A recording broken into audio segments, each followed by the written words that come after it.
পিঁপড়া হলো বাঁশের ভিতরে। আমির আলী ভাই ভয় পেয়ে গেলেন।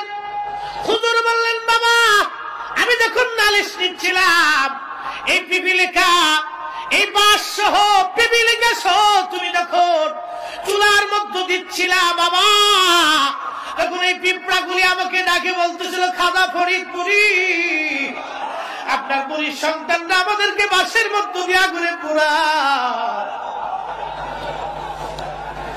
বাবা আমি দৌড়ে আসছি। এটা হলো আল্লাহর ওলিদের কারামত। হযরত সুলাইমান আলাইহিস সালাম বিশাল বহর নিয়ে যাচ্ছিলেন।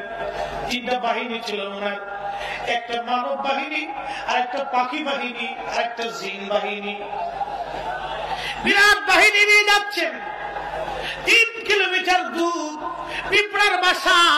পিঁপড়াগুলি ডাকতেছিল সূরা নমলে এইভাবে আসছে, ইয়া আইয়ুহান নাম উদখুলু মাসাকিনাকুম, এ পিঁপড়ার দল তোমরা তাড়াতাড়ি তোমাদের গর্তের মধ্যে লুকাও, কারণ সুলাইমান আলাইহিস সালামের বিশাল বহর আসতেছে।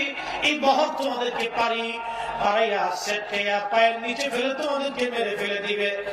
বহুদূর থেকে পিঁপড়ার সর্দার, যিনি পিঁপড়ার সর্দারে পিঁপড়াদেরকে ডাক দিল।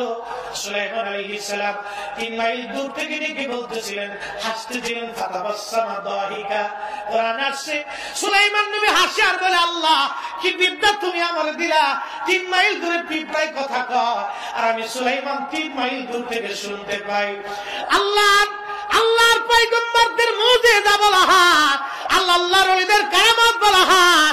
আমার পীর হুজরা শরীফ থেকে পিঁপড়ার নালিশ শুনতে পায়, স্পষ্ট কারামত।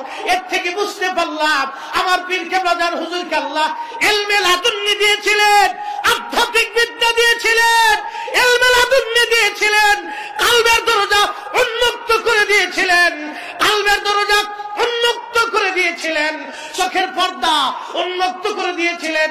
এই জন্য আল্লাহ রাসূল বলেছিলেন, হে আমার উম্মতেরা, হে আমার উম্মতেরা, ইত্তাকু রাসাতুল মুমিন ফাইন্নাহু ইয়ানজুরু বিনুরিল্লাহ, আমার ওলিদের চাহনিকে তোমরা ভয় করো, কেননা আমার ওলিরা আল্লাহর নূর দিয়া দেখতে পায়, নূর দিয়া দেখতে পায়, নূর দিয়া দেখতে পায়। এই ঘটনা থেকে বুঝলাম আমার পীর বিশ্বলি মহান আল্লাহর ওলি, এতে কোনো সন্দেহ নাই। কথা বলেন ঠিক না বেশি?